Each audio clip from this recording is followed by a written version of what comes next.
I'm excited to share with you a series of 4 Posh Pastels technique tutorials, and these tutorials feature the Stampin' Up! Stampin' Pastels in 48 colors, the Flower Fancy stamp set, which is on sale in April. The variety of other tools we use include blender pens, Versamark pad, and basic gray ink pad. And we'll be doing, like I said, 4 technique tutorials including watercoloring, chalk grid, poppin' pastels, and color blast.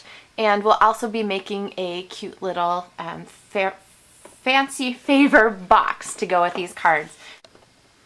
The technique I'm going to show you now is Colorbox, and this is a great way of using your blender pens and your Stampin' Pastels to be able to watercolor in 48 colors.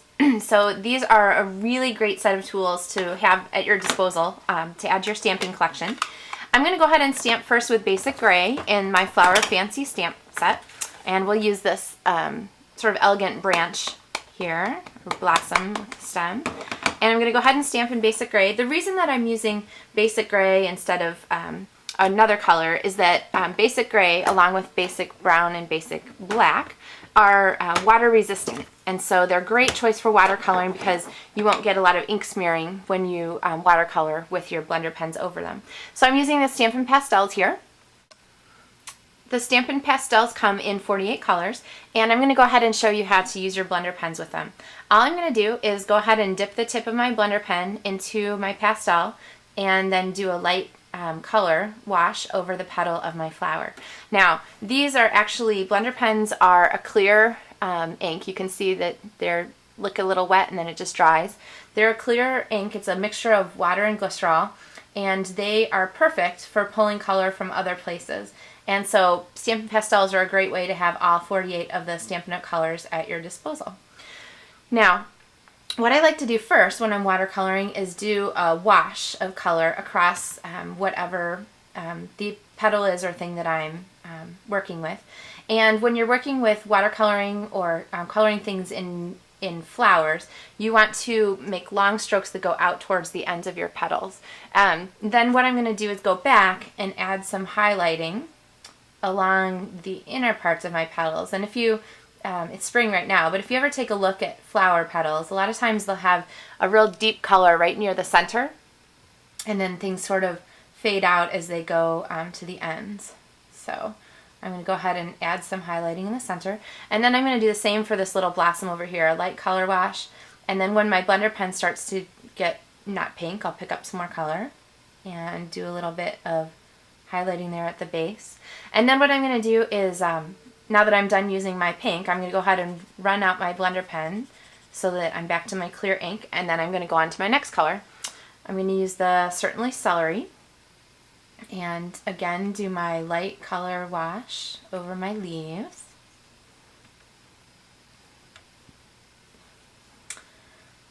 And let's see, we'll get some color on there. And then I'm going to actually go back with a darker color. I'm going to use Always Artichoke from over here and do a line kind of down the center of each of these leaves to highlight that vein. And with a lot of the Stampin' Up! Stamps, you'll notice that they pretty much tell you where to highlight. It's pretty nice. So down here where the leaf line is, that's a highlight spot. When you're looking at the blossom here, where there's all these little extra gray lines in the middle, those are basically saying, highlight me here. So it makes it really easy to watercolor. I'm going to use just a little bit of saffron here to add some gentle yellow to the center of our flower. And then I'm going to go back with the Certainly Celery one more time and run this color down here.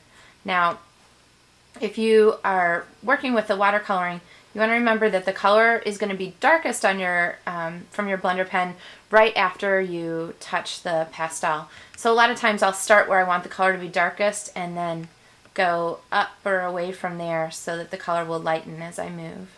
Okay. Alright, so I'm happy with that now. Clean that off so my blender pen's clean for next time. And they come 3 to a package, so these are going to last you a really nice long time. The tips are all the same, so they're a great product. And then I'm going to take my scissors, my paper snips, and go ahead and cut out our blossom. So you don't have to worry that I was putting all that extra scratching stuff on the side of my paper. We're going to cut this out. Now that I have that piece cut out, I'm going to go ahead and add it to the rest of our card. And this is a technique that I really like to use when I'm cutting things out. I'll go ahead and stamp one of these on our main card here. And then I'm going to, oh, I got an ink spot on it. Okay, so the neat thing about cardstock from Stampin' Up! Is it has two sides. You can flip it over and stamp again on the other side. Alright, so what I've done is I have stamped once on our background, and then I'm going to layer this over the top. And so when you finish the card, you can get sort of an extra dimensional effect, and I'll show you how that looks here on our finished card, so that when you look from the side, you just see a little bit of that background, and it really helps to make the images pop.